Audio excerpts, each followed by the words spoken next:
Dernière nouvelle 24 heures.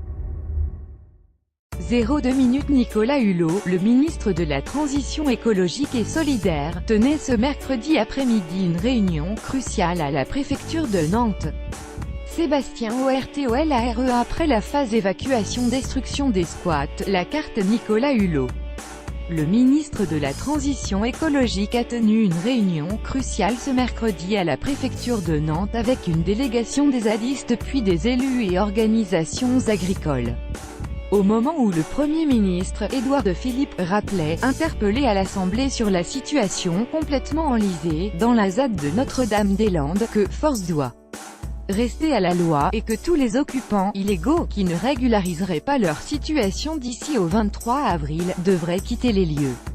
C'est peu de dire que Matignon compte sur sa légitimité particulière vis-à-vis de tous ceux qui se préoccupent d'environnement pour sortir de l'ornière. Les occupants illégaux ont peu de temps pour rentrer dans la légalité. S'ils choisissent de ne pas le faire, ils quitteront les lieux.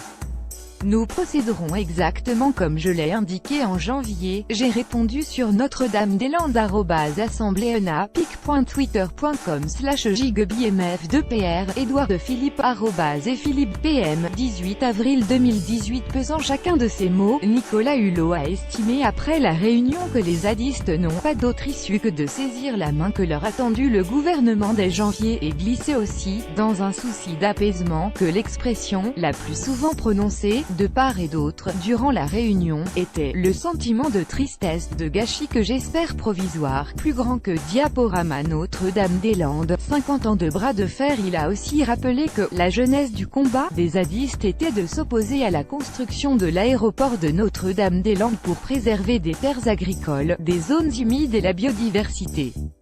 Le ministre de la Transition écologique a souligné qu'en renonçant à l'aéroport, le gouvernement avait fait, avec sagesse, un pas qui n'était pas acquis.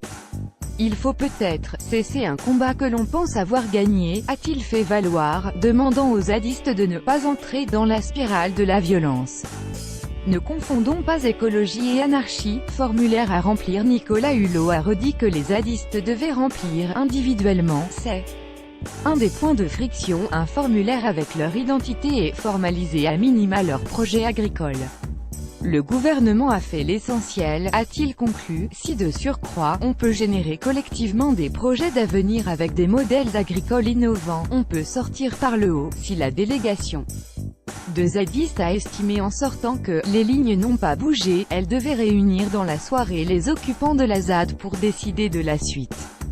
La carotte avec les formulaires ou le bâton après le 23 avril.